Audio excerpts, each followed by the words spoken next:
Mesdames et messieurs, bonsoir. Tout le plaisir et le mien de vous retrouver sur les antennes de la radio-télévision Top Benji. Soyez la bienvenue dans le cadre de votre principale édition d'information, la principale de la soirée. Éducation à l'ouverture de ce journal, 1773, c'est le nombre de candidats, toutes séries confondues, au baccalauréat session 2018-2019 qui bénéficie du 27 mai au 2 juin de l'année courante des cours de soutien initiés par l'association Tendance à venir. C'est ce lundi 27 mai que le ministre du Pétrole, du Gaz et des Hydrocarbures, Pascal Ouani-Ambouroué, a procédé au lancement de la deuxième édition de ce cours de soutien. Le compte rendu dans cet élément de notre rédaction. À quelques semaines de l'organisation des examens et concours de fin d'année au Gabon et à Port-Gentil en particulier, l'association Tendance à venir a mis en branle un projet de renforcement des capacités des lycéens et collégiens d'enseignement général et technique. Pour cette deuxième édition, 1773 candidats au baccalauréat session 2018-2019 sont attendus. L'enseignement général, nous partons donc avec 1442 candidats et 331 candidats pour le baccalauréat technologique, soit un total de 1773 candidats. Repartis sur 4 sites, à savoir le lycée Joseph-Ambouroué à Varro, Raponda Walker, le CS du Parc et le lycée technique Jean-Fidèle Otondo. Ces cours de soutien seront supervisés par des responsables du bassin pédagogique de Logo-Maritime et se dérouleront du lundi 27 mai au dimanche 2 juin 2019. Ces responsables et bénéficiaires s'en réjouissent. Aux enseignants, capacité de cours de professionnalisme. Le professionnalisme doit s'expliquer par votre assiduité, votre enthousiasme et votre réel engagement à donner le meilleur de vous-même et à vous concerter, dis-je, régulièrement entre vous pendant ces 7 jours de travail. Monsieur le ministre, vous avez compris et su saisir où était l'essentiel. Oui, l'essentiel pour notre pays se trouve dans la formation de l'élite de demain. Monsieur le ministre, permettez-nous de vous appeler le bon grand.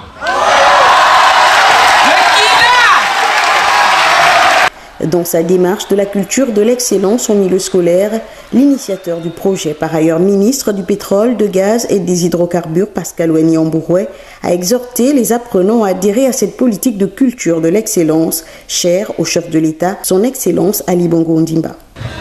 Mon conseil, c'est de vous dire ne faites pas l'économie de cette formation, de ce renforcement de capacité qui va vous être donné aujourd'hui, parce que c'est l'excellence qui demain sera dans les postes de responsabilité. Après le bac, les meilleurs rentreront dans les meilleures écoles. Aujourd'hui, vous avez vu la problématique boursière, elle est orientée vers l'excellence, la performance. Donc vous devez être les meilleurs dans tout ce que vous faites. Et c'est vraiment le message que je vous envoie aujourd'hui. Et nous, en tant que grands frères, moi particulièrement, je vais vous accompagner. Je prendrai les meilleurs bacheliers avec la mention très bien et bien, et je laisserai pour cela une enveloppe de 50 millions pour qu'ils puissent faire. A noter que cette cérémonie de lancement officiel de la deuxième édition des cours de soutien aux bacheliers de la capitale économique s'est déroulée au lycée d'État Joseph-Ambouroué à Varro et a mobilisé les autorités compétentes pour l'accomplissement du projet.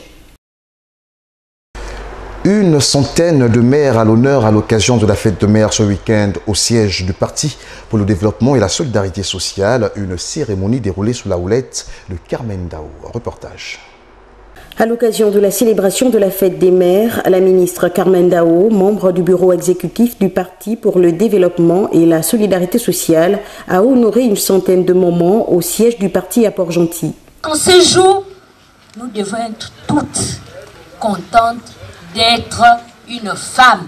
Pourquoi? Parce que nous n'avons pas été créés de la même manière que l'homme.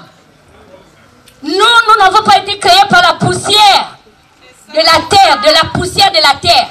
Mais on nous a tirés de la côte de l'homme. Est-ce qu'on ne peut pas bénir Dieu pour cela? PDS! PDS! Qui peut répéter après moi? Qui peut traduire?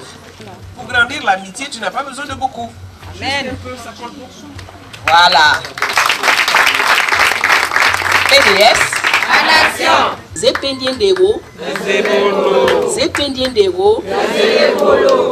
pour cela qu'elle a dit, je n'avais qu'à vous remettre ce petit présent à son nom. PDS, PDS, ADS, Action, Développement, Solidarité. Placée sous le thème « Maman, mon premier médecin », cette journée nécessitait de poser des actions fortes pour honorer les mères. D'abord, je voudrais dire que cette fête des mères est un événement important.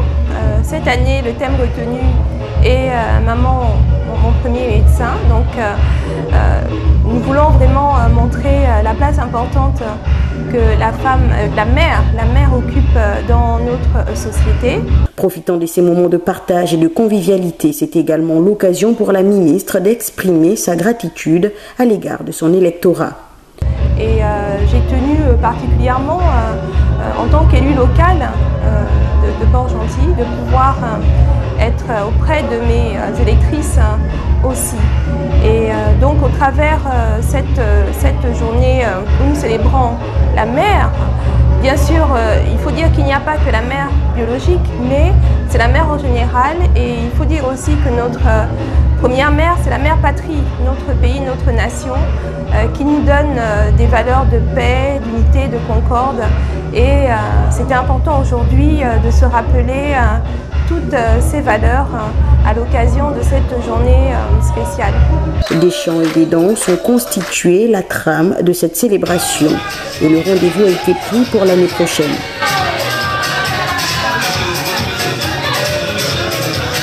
Vie associative à présent, la Confédération syndicale dynamique unitaire au cours d'une assemblée générale appelle les travailleurs gabonais une nouvelle fois à une grève suite à la situation sociopolitique et économique du pays. Tanguy Ouama de la radio-télévision Nazareth pour le constat. La Confédération syndicale dynamique unitaire a de nouveau donné rendez-vous aux travailleurs à son assemblée générale prévue le 27 mai prochain à Libreville. Plusieurs sujets tournant autour de la situation sociopolitique du pays seront à l'ordre du jour lors de cette rencontre avec les travailleurs prévus au stade d'Awenje. Il s'agit notamment des mesures d'austérité, la réforme des pensions, l'augmentation des prélèvements de la Caisse nationale de maladies et de garantie sociale CNAMGS, le blocage des situations administratives des agents publics, le paiement des services rendus aux agents publics retraités et bien d'autres. Rappelons que le 27 avril dernier, la manifestation de la dynamique unitaire avait été réprimée où l'invitation faite aux travailleurs avait reçu un écho favorable auprès des forces de police, bien que n'étant pas conviées, celles-ci ont envahi le site du stade d'Awenje, chargé de grenades lacrymogènes. Pour la rencontre du 27 mai prochain, au dit des leaders syndicaux, les dispositions particulières n'ont pas été prises, mais l'Assemblée générale aura bel et bien lieu, ont-ils affirmé. L'atelier de modernisation du système météorologique s'est ouvert à Libreville en présence du ministre des Transports et de la Logistique, Justin Doulangoy. L'objectif étant de développer les capacités de la Direction générale de la météorologie afin de fournir un service amélioré. Armand Ba pour le point. Le ministre des Transports et de la Logistique a ouvert l'atelier sur la modernisation du système météorologique, en partenariat avec Météo France International qui a dépêché un de ses experts sur la mise en place du projet avec pour objectif final développer les capacités accrues de la DGM pour fournir un service amélioré et satisfaire à la demande croissante des Gabonais. C'est une modernisation qui va se concrétiser à travers la mise en œuvre de systèmes d'observation qui peuvent être des stations au sol, qui peuvent être des systèmes de détection d'impact de foudre, mais également des radars de pluie, des systèmes de sondage d'altitude. Mais toutes ces données, finalement, toutes ces données mesurent des paramètres. Et ce qui est très important, c'est de rajouter de la valeur. Nous nous sommes rendus compte que la météo qui était au devant de la scène à un moment donné, lorsque vous suiviez les bulletins météo à la télé, à chaque journal de 20 heures, avait fini par disparaître. Cette disparition de la prestation météorologique à la télé s'est répercutée, était due au fait de la dégradation du tissu même d'observation en surface. Ayant constaté ces manquements, cette dégradation de notre système météorologique, nous sommes rapprochés de l'autorité pour tirer la sonnette d'alarme. C'est ce qui a été fait. Nous lançons un atelier de réflexion, un atelier de travail entre les différents participants qui sont essentiellement les utilisateurs de données météorologiques. C'est qu'il faut comprendre ce que, à l'issue du colloque qui a été organisé par Business France et le ministère des Transports, le ministère des Affaires étrangères, l'ambassade de haute représentation du Gabon auprès de la France, nous avons eu des entretiens avec Météo France International et nous avons soumis notre préoccupation qui était celle de faire évoluer notre direction générale de la météorologie. Les données météorologiques sont aujourd'hui essentiellement utilisées par l'aviation civile militaire, les hydrocarbures, les sociétés d'eau et d'énergie en termes d'hydrométrie, en termes d'hydrologie, utilisées par le domaine ou le département maritime. Donc vous voyez l'importance de faire évoluer notre direction générale, de mettre en place un nouveau partenariat avec Météo France et de faire avancer l'ensemble des stations. À la fin de cet atelier, un protocole d'accord sera paraphé entre le ministère des Transports et le représentant de Météo France International. Un acte qui rentre aussi dans le cadre du plan stratégique climat.